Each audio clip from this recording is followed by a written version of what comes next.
Hi everyone and welcome to KSM Kingdom School of Ministry, KSM Global, and this is Martin Berry coming to you again, helping out with the teaching on hearing from God. Pastor Mark Van Gundy, Dr. Mark Van Gundy's been taking you through all the different things about how we hear from God, how the Bible references how we hear from God, and just some of the experiences we can have in doing that. What I want to do is I want to bring a few sessions to you, and I'm going to do some real practical teaching on that because, man, if I had a pan for every time someone asks me, how do I know what I'm hearing from God? How do you hear from God? What does it sound like? What does it feel like?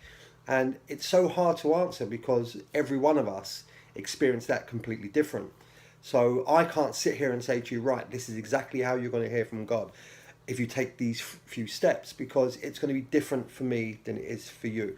But what I want to do is help with some practical teaching on helping to steer you in the right direction of how you can relate to God and how that can build your relationship with Him, for you to hear from Him more clearly and understand what it means to hear from Him and how it feels to you to hear from Him.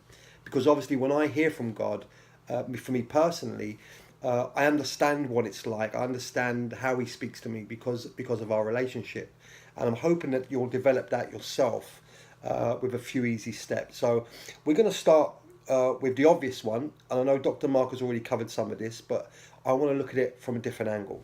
So we're going to go back to the first book of Samuel, and we're going to look at Samuel as a young boy and Eli. And so we're picking this up in the first book, so the first chapter of Samuel, sorry, in chapter 3, verses 1 to 9. And what I'm going to do is I'm going to look through those, and then I'm going to break them down, and I'm going to show you some key points in there to help us as guides to how we can understand what was going on then for Eli and for Samuel, and how things we can put in place today to help that. So let's just read. We're going to go through. So in the first book of Samuel, chapter 3, verses 1 to 9. In the first verse, it says this: Now the boy Samuel ministered to the Lord before Eli. And it says this, listen, the word of the Lord was rare in those days, and there was no widespread revelation. There's our first key. The word of the Lord was rare in those days, and there was no widespread revelation. Excuse me.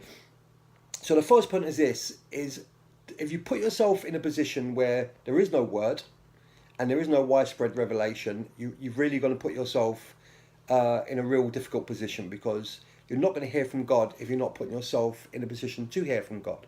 I.e., if you're not spending time at church, if you're not reading your word, if you're not spending time with people that do speak to God or do hear from God, you're less likely to know what it's like.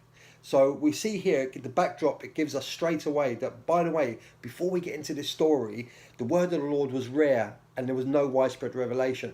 This situation that Samuel's in, this is what was going on at the time. And then what's interesting is we go down.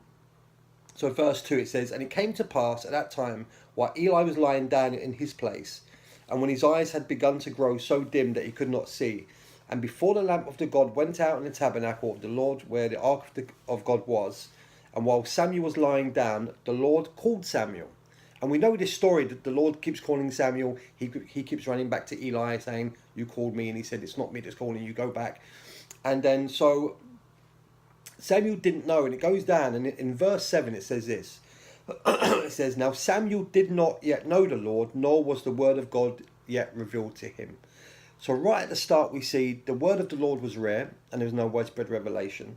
And then down in verse 7 it says that Samuel didn't yet know the Lord himself, and it wasn't revealed to him. Or it could be said that he didn't personally experience God, or yet the word wasn't really directly revealed to him. So we're in a position where there isn't much going on around us, and you have a person that doesn't really know himself.